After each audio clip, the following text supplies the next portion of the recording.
Now, before we kick off, Abraham, please tell me why you put into the biscuit tin was it crime was it theft by employer amendment bill? Thanks for the question, Sam. It's so in New Zealand, basically, if you are an employer, and if an employee steal $1 from you, and straight away they go to prison. I'm talking about one single dollar. If it's the other way around, an employer withhold the money that's owed by the employee, and if it's even deliberate, it's not in the Crimes Act. And what they get is basically slap on the wrist, and they get away with it. So when I first came in New Zealand, my first ever job was maybe about a few weeks later. I went all the way down to Wairarapa. Laura, you might be living there if you are from Kieran's Electric. Yes. So to work on the farm. Okay. Yep. So I have worked for 9 days. And at the end of 9 days, it was a payday. And the contractor called us one by one into his car. And it was my turn. I went to his car. And I'm like so excited. The first ever check in New Zealand from the work that I did. I was so excited. Then he told me, you did a shitty job. And you actually like gonna cost me money. I think you should pay me for transporting you every day to and from Wairarapa. So you have done a bad job. The employer is gonna cost me money. You actually you don't have anything. So it's not just sorry, Ibrahim. I just want to point out this is not something that's only happened to migrant workers. It's also happened to Kiwi-born workers. Like I've had that type of messaging as well. It's like, did a shit job in forestry. Get out of the car. You're going to walk. Absolutely. I mean, when I put this bill in, when this bill was pulled out of the biscuit tin, I got a whole lot of emails, messages from all over the country, including all the way from Invercargill. And the Kiwis, like Pakeha, Pacifica, Maori, you name it, and sharing their own experiences. And the young women, young men, it's like it happened to everyone. No one is immune from wage theft. So at the time, newly arrived refugee, I didn't know my rights. Where I came from, you cannot even think about challenging your employer because it's it's a cultural thing. But also there is no rights. There's no unions. There's nothing. You get sacked and you're not going to get a job again. So it's a taboo thing. So all I could say was I just walked away. Really frustrated, angry, but there is nothing I could do. I didn't know that the law could give me a right to actually say to this guy, hey, you're going to pay me. Otherwise, I'm going to go and complain, for example, to Labor Department or go to the unions. I didn't know all these things. I just walked away. 9 days. I would wake up 4 a.m. He would come and pick me up 5 a.m. We don't get back home until 10 p.m. So that's one thing. And then I became a union organizer. As a union organizer, and a lot of union organizers kind of tested this, and we spend half of our time basically chasing out the lost wages for our members. Like a lot of these people, it could be like a Pacifica. It's mainly happens to low-paid workers because these are the most vulnerable people. Low-paid workers are everywhere. They are in forestry. They are RSA workers. They're cleaners. They're security guards. They're hospitality workers, and I have done all these jobs. I've done farming. I've done cleaning. I've done, once I worked in the hotel for about 2.5 years with no one single holiday. Okay, by the time I had enough and resigned, they just organized a morning tea and a goodbye. So I didn't know that actually I had to cash out, the annual leave that I accumulated. We're talking about thousands of dollars. And then I started working at Vic Uni, and that's where I met the union guy. That's through a friend. I joined the union. I shared my experience and what happened to me in the hotel, what happened to me with the contractor. And he said, oh, they must have paid you really good money from the annual leave. I told him, not even a penny. What do you mean? He explained to me. This is about 4 or 5 months after I left that job. We called the boss, and he told me, oh, we have been looking for you, man. Where are you? We miss you. Bro, you have money to pay me, man. Yeah, that's why I've been looking for you, which is all bullshit because they have my number. They could have called me.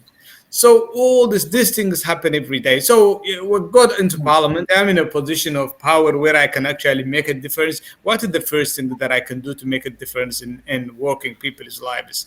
I've got my own experience. I've got people that I work with every day, cleaners, vulnerable people, and they lose.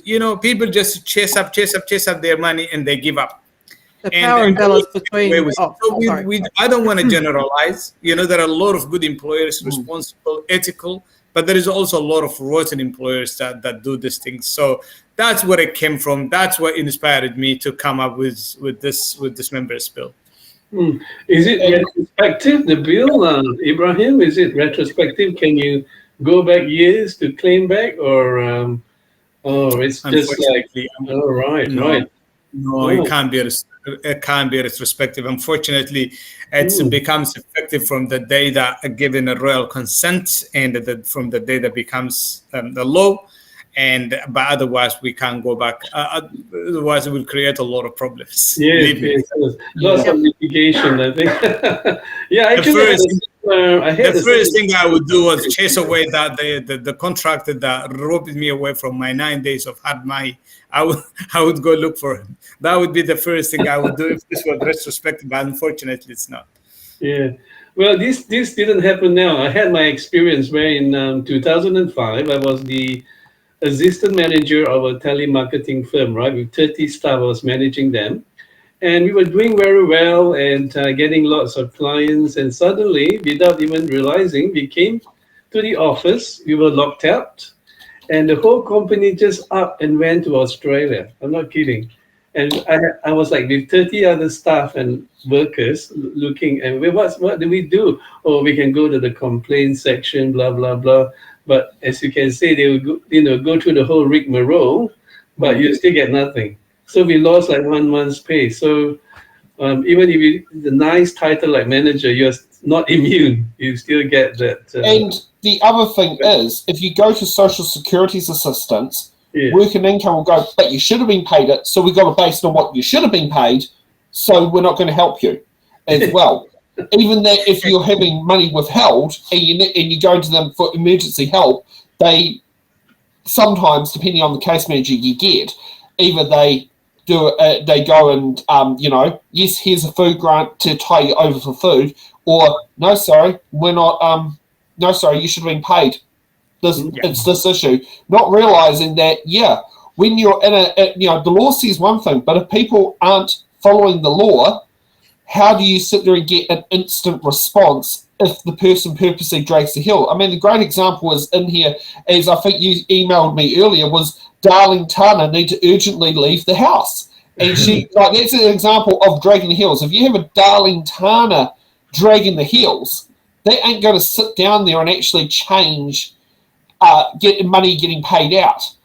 It's and that's the thing that's going to be out there, and especially if it's deliberate. I mean, I remember one particular store manager at one of the jobs. I'm best friends with the owner, but the store manager was so focused on getting a payment incentive bonus to keeping labour down, he was shaving off hours left, right, and centre off and manipulating people's hours so he could get that incentive bonus. If I went and took legal action, I'm taking it against my best friend. I can't take it against the actual criminal who did the job, because it's a civil matter with a limited liability company, not a criminal matter with the actual perpetrator.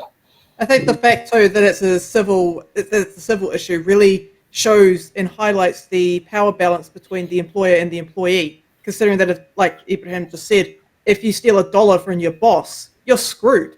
Whereas if your boss steals $1 from you, who cares?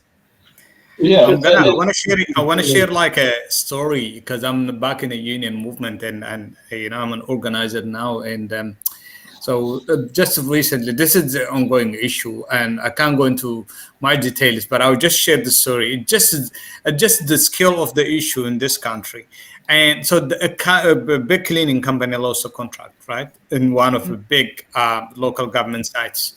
And so our members we asked the new company, okay, you have to take over these employees under the Part 6A legislation. They will be supposed to, they should be transferred with all terms and conditions, and which we agreed the incoming employer did the right thing. They took over these employees.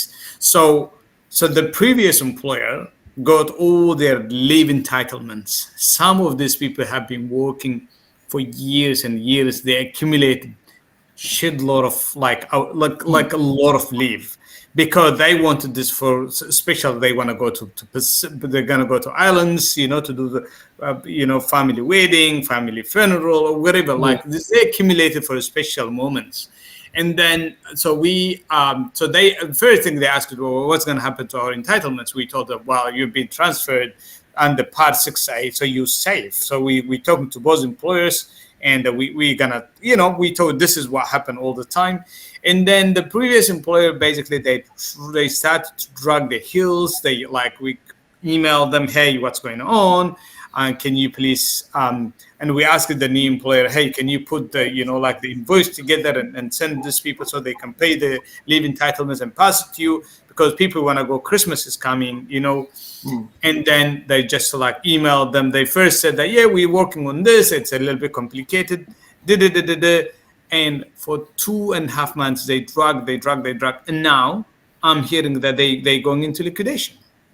So that means these people could be losing thousands of hours collectively, and which it was tens of thousands of dollars. So the poor people these people like that. Well, they happen to be on living wage because it's a local government site, but these are the most vulnerable people.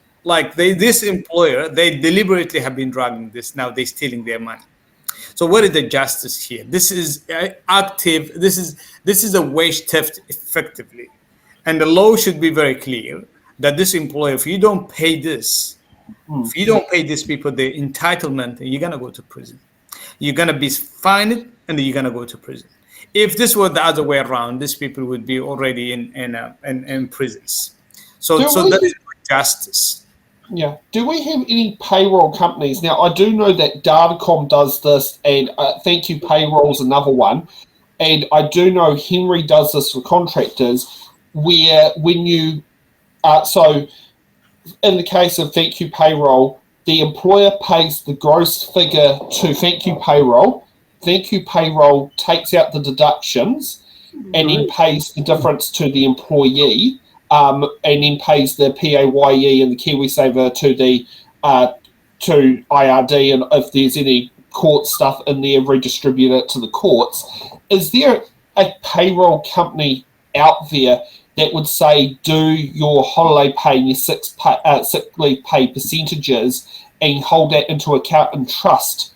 So even when there's situations like this, or as I know as a small business owner, if say you had to pay out 3 weeks worth of wages on the cash flow in there, that it won't affect the day-to-day operations of the business, but it ensures that the employees will get what they're entitled to. Is there any payroll providers that do something like that? I'm not quite sure about that.